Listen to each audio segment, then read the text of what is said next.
অনলাইনে এত এত কোর্স, সবাই তো ভালো করে, কিন্তু আমি কোনটা কিনবো? বাহ, তোফাইল ভাইয়া ডিএমসি তো পঞ্চম, আবার বিসিএস ক্যাডারও, তন্দ্রাপুর ডিপার্টমেন্ট টপার। আর এই বইটা উনি যে স্যারের ছাত্রী, সেই স্যারই তো বইটা লিখেছেন। অনলাইনে যাকে নিজের আইডল মানছো সে কি আসলেও তোমার আইডল হওয়ার যোগ্য? ডিএমসি আর ঢাবিতে চান্স পেলেই কি সব অ্যাচিভড? শুরু সবাই করে, কিন্তু সবাই শেষ করতে পারে না। ডিএমসিতে চান্স পাওয়ার পর ডাক্তার হতে কেটেছে শত শত নির্ঘুম রাত।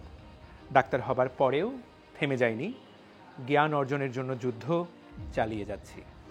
বিশ্ববিদ্যালয়ে ভর্তির পর সর্বোচ্চ সম্মানসূচক অ্যাওয়ার্ড পেতে ডেডিকেশন ছিল সেই ফার্স্ট ইয়ার থেকেই। অবশেষে মাস্টার্স শেষ করেছি নিজের থিসিস পাবলিকেশন দিয়ে। উদ্ভিদ বিজ্ঞানকে শুধু মুখস্থ নয়, শিখেছি হাতে কলমে। শিক্ষকেরাই যেখানে শ্রেষ্ঠত্বের প্রতীক, সেখানে শিক্ষা কেমন হবে ভাবতে পারো? স্বপ্ন দেখে সবাই, কিন্তু কেউ কেউ সেই স্বপ্নকে পাশ কাটিয়ে পালিয়ে যায়। আর কেউ কেউ স্বপ্নকে জয় করে ফলাফল দিয়ে, কৃতিত্ব দিয়ে। যারা এই কঠিন পথ পাড়ি দিয়েছে তারাই জানে এই পথ কিভাবে জয় করতে হয়।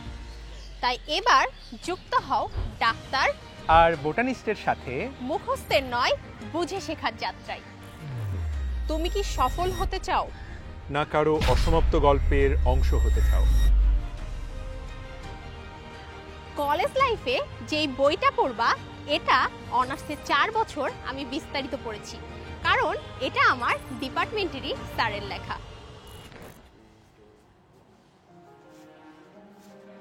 জাতীয় মেধায় পঞ্চম হয়ে ঢাকা মেডিকেল কলেজে চান্স পাবার আগে এইচএসসিতে আমি বায়োলজি বইটা কিভাবে পড়েছি, এই কোর্সে আমি তোমাদেরকে সেইটাই শেখাবো।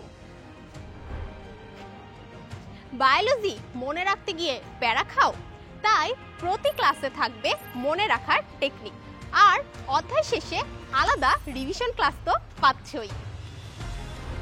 আর অ্যাডমিশনে যারা এগিয়ে থাকতে চাও তাদের জন্য এই কোর্সে আমরা রাখছি প্রত্যেকটা অধ্যায় শেষে বিগত বছরের অ্যাডমিশনের প্রশ্নের উপরে স্পেশাল সলভ ক্লাস।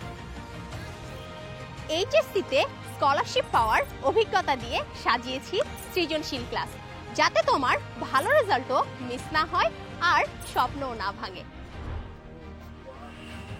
ডিএমসি হোক বা ঢাকা বিশ্ববিদ্যালয় হোক কিংবা বোর্ড টপ, স্বপ্ন একটাই, সিদ্ধান্ত এখন তোমার।